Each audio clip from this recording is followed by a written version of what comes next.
So in this video, I'm asking 5 highly qualified experts one of the most important questions in fitness. How hard should we train? So Mike, I was going to pose you the question that I've been posing to everyone else. How hard is it that we should be training in the gym? Okay. I'm ready. Are we recording yet? How hard should we be training in the gym? As hard as you need to. That is honestly, it's a really difficult question. That is as succinct as I can get. Yeah, that was amazing. Now, just to quickly make sure everyone's on the same page, there are 2 terms you'll need to know to keep up. RPE stands for rating of perceived exertion, and it basically just ranks how hard a set was on a scale of 1 to 10. So an RPE of 10 means you had 0 reps in reserve, an RPE of 9 means you could have got 1 more rep if you pushed it all the way to failure, and so on. And then RIR stands for reps in reserve, and it's basically the inverse of RPE. So a 0 RIR means you had 0 reps in reserve, and that would be the same as saying RPE 10. An RIR of 1 is the same as RPE 9, and so on. So up first, I spoke with Dr. Mike Israetel, and he explained to me his basic philosophy that even though it might be tempting, we shouldn't always train as hard as possible because we need to consider how fatigue from going too hard might impact future training sessions. A lot of folks will say you got to train hard enough to make gains, and that's true.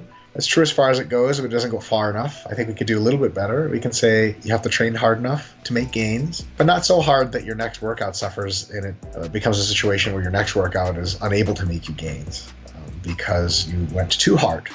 Then throughout our chat, he emphasized that it ultimately depends on where you are in your training phase or mesocycle, where at the beginning of a 4 to 8 week training program, you should train less hard and with lower volumes. But then toward the end of a mesocycle, you should train very hard and with more volume. And we can get a little bit more technical as to what it means to train hard enough to make gains. I'm going to start at a load that gets you, somewhere close to 3 reps in reserve. And then as far as volume, you want to start towards the lower end of the number of sets. That's probably a volume where, you get notably fatigued in the target muscle. You don't want to leave the gym and be like, my biceps feel 100% fine. That's probably not stimulative. I wouldn't bet that it's stimulative. You probably want to get a small pump. If you get a massive pump, it'll probably come with a ton of soreness at the front end you may not want. But no pump at all is curious, unlikely to stimulate hypertrophy, at least nearly optimally.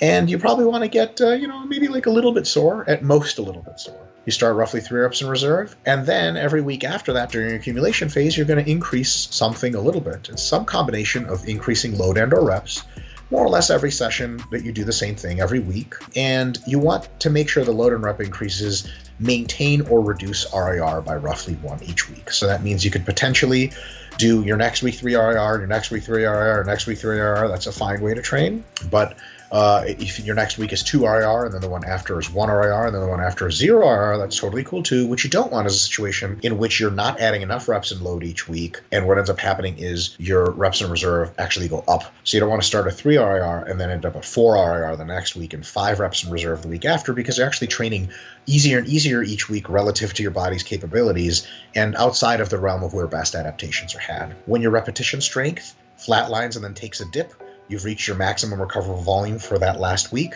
That means adding any more volume or even staying at that volume is going to be more and more deleterious to gains, and it's probably not a good idea to keep going. Your fatigue is very high. You want to take a deload, decrease all that fatigue, and then come back and realign everything just like you started. 3 RIR again, lower end of volumes again, and then progress through, and that's how training sort of naturally builds itself. Now, later in our conversation, I asked Mike exactly why he doesn't like to take any sets to failure early on in a training phase. So what's the downside of just taking, say, the last set of each exercise to failure, even in the first week of a program? And it led to a very informative discussion. If you're going to have failure as making the biggest difference in your growth, it's almost certainly true that you don't need that difference at the beginning of a mesocycle. You just had a deload. You just traded in some exercises and traded in some rep ranges for some others. The novelty is so great, your sensitivity for growth is so great, almost certainly get great results in the first week by going shy of failure. You just don't need to go that hard. Now, could you say the same thing about the last week? For example, if you said, now Mike, everything in the last week I ever do, I always stop at 1 RIR. I never try to go to true failure.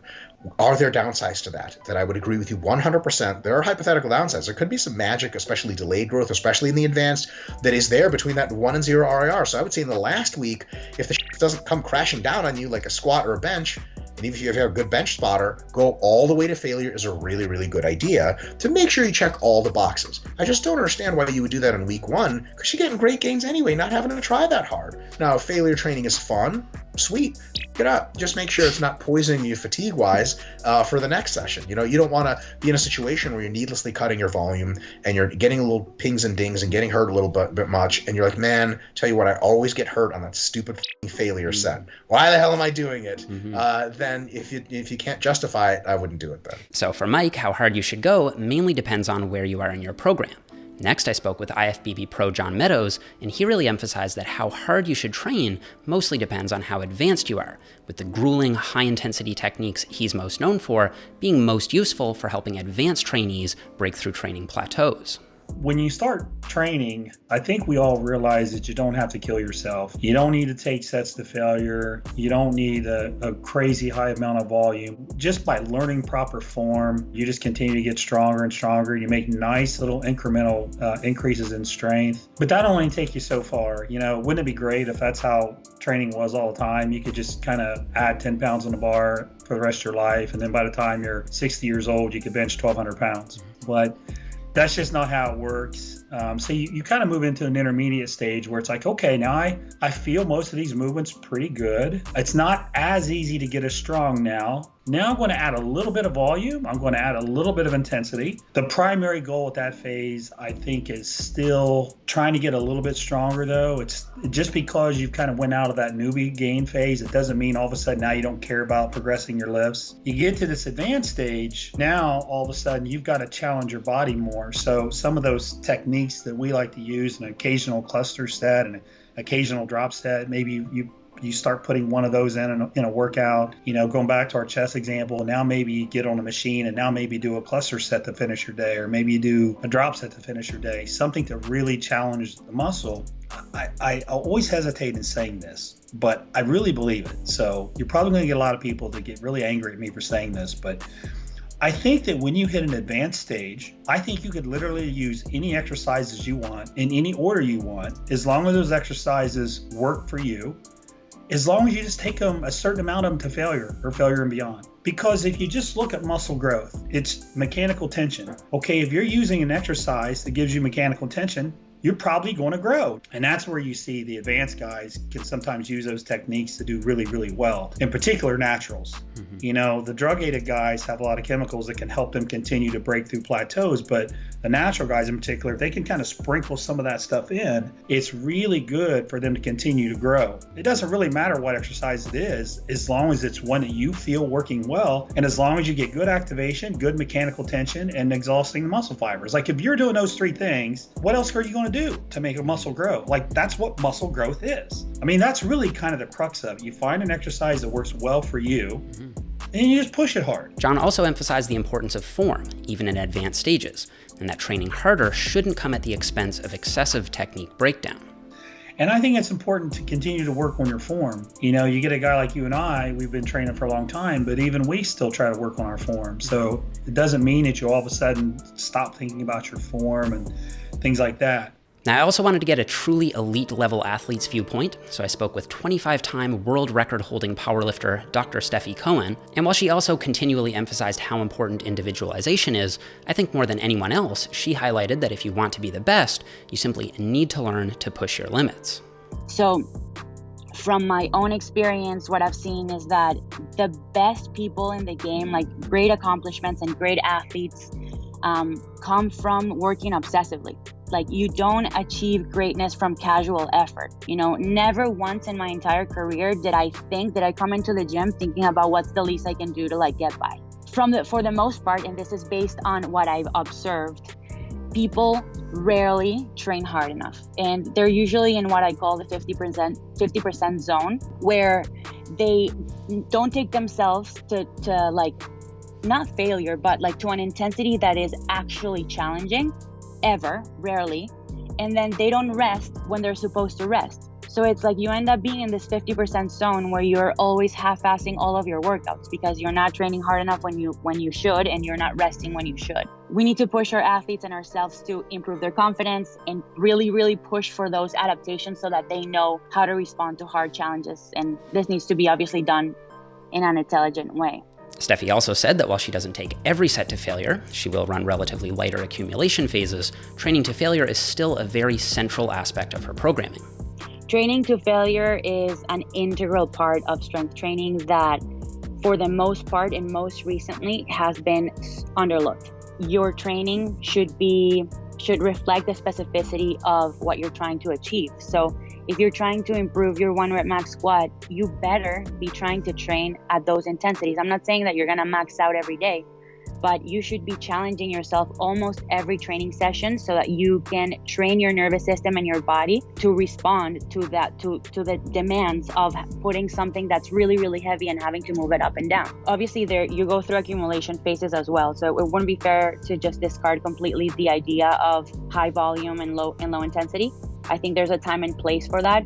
But once you've gone through like your 4, 6, or 8 weeks of kind of introductory period of accumulating some load and fine-tuning your movement, once that's done with, now that's go time. Like, you better spend 4, 6, or 8 weeks really pushing yourself as hard as you can in those intensity ranges. Like, get to 90, 95, 100% in your 1, 2, 3, 4, 5 rep max and really challenge yourself. So, if your goal is to just train for health, forget about everything I just said. If your goal is to see how strong can you get, how big can you get, if you're really trying to test your limits, then you're gonna have to put in some effort and some intensity. Steffi also said that to get the most out of your training, it's important to blend wisdom from successful athletes, coaches, and the scientific literature. So next, I got Dr. Eric Helms on the line as someone who did his PhD dissertation on this exact topic. This is, I would say, one of the few constants in hypertrophy training. If you are not registering an RPE of 6 or higher most of the time, you're probably not going to be growing very effectively. It has to be reasonably close to failure, or reasonably heavy, which kind of forces you close to failure immediately, and then do a lot of sets to compromise for the fact you're doing low reps. So on a per set basis for hypertrophy, it should probably be challenging for your work sets, somewhere in the range of a 5 to 10 RPE, depending on what your current goal is. Most of the time we're talking 6, 7, 8, 9 kind of thing. Because in the end, we're trying to get mechanotransduction, right? Mechanoreceptors in the muscle need to sense tension for us to start growing from resistance training. So if a high level of tension needs to be achieved relative to what our current tension adaptations are, we have to feel that. It has to feel like a high level of tension. That can be pushing a low load set reasonably close to failure, or that can be putting 80% on the bar and doing, it could be triples if you want. If you really want to do 7x3, go for it. Right. But you'd probably rather do 4x6, Right. I'm going to put a question to you now that we've been debating forever. Not me and you, but just in the community. And, Sure. There's this idea that you want to be leaving some reps in the tank, speaking for hypertrophy now, so that you can accumulate more volume. Then you have other people saying, well, it actually works the other way. You need to go pretty hard and get close to failure, and it'd be worth it to slash some of those sets off if you're getting fatigued that way. Is there one that you put above the other? I think it almost necessarily must be somewhere between those two extreme positions. And not just because I'm trying to be the political guy who's the right and the left are both morons, I'm so smart. But it's more because if we think about what the actual adaptation we're trying to get is, it's the overlap of those two positions, right? If we ramp up the per set stimulus, we increase the total amount of recovery we need, and we necessarily either reduce the frequency, the volume, or we have lingering central fatigue on subsequent days because of high levels of muscle damage, which create a feedback loop, not allowing us to tap into some of those high threshold motor units. And we go to the gym and we just can't turn all this shit on. So we have to balance those two things. How do we get an effective stimulus when we train while still allowing us to come back and put in an effective stimulus the next time? So it almost necessarily has to be in the middle, and there's probably a huge continuum of what's equally effective if you do it intelligently. And that's why you can have people on the more intensity side of the spectrum or volume side of the spectrum who are winning titles, because it probably doesn't make enough of a difference to be a limit to the actual practical outcomes within a given range of that continuum. And to put all of this together, I thought research reviewer Greg Nuckols had a really succinct way of summarizing pretty much everything we currently know about the in-the-trenches coaching stuff and also the scientific data. So I'm going to let his summary round out the video. All right, so if I sound robotic, almost as if I'm reading off a script, that's because I am. So it really depends on the lifter, the exercise, and what you're hoping to accomplish. And you can look at it kind of from two different perspectives, both how hard should you push each set, and also kind of how much training volume should you be doing. So I'm going to start with the former. For pure hypertrophy training, I think your best bet is generally to be pretty close to failure. So for lifts like squats or deadlifts where form breakdown could cause issues, I think it's worth terminating a set at the point of technical breakdown. For lifts like rows, where you can get way more reps if you allow for the use of momentum, I think it's generally worth terminating a set when you're no longer feeling the movement in the muscles you're specifically trying to target. So, if rows become more biceps and lower back than lats, that's probably when you want to cut it off. Otherwise, I think you should generally be within 2 or so reps of concentric failure. So that's for hypertrophy. For strength work, I think there's value in doing sets near failure so you get comfortable grinding, but I also think there's value in doing a bunch of lower stress sets with 3 or more reps in reserve in order to practice skills and perfect motor patterns. And so kind of which direction you go there is going to largely depend on the lifter's skill, the lift being trained, how far you are from a meet, variations in the individual lifter's capacity to recover from near failure sets, etc. And then, like I said, the other factor for how hard should you train is kind of how much volume should you be doing. And I'm kind of approaching that on a per session basis. So I think that depends very heavily on just the individual lifter's tolerance for volume, but also what type of training they're doing and their exercise selection. So for example, if they're doing those strength-based sets with 3+ reps in reserve, they can probably do way more sets than if they're doing hypertrophy training, doing say leg press to failure. As a general rule of thumb though, I think you can kind of base this on how you feel when you're leaving the gym. So I think you should be fatigued but not completely exhausted after most workouts. And I also think kind of recovery can give you some information about whether you're training hard enough. So I think your muscles in general, kind of painting with a broad brush, should be more or less recovered within about 3 days after your training session.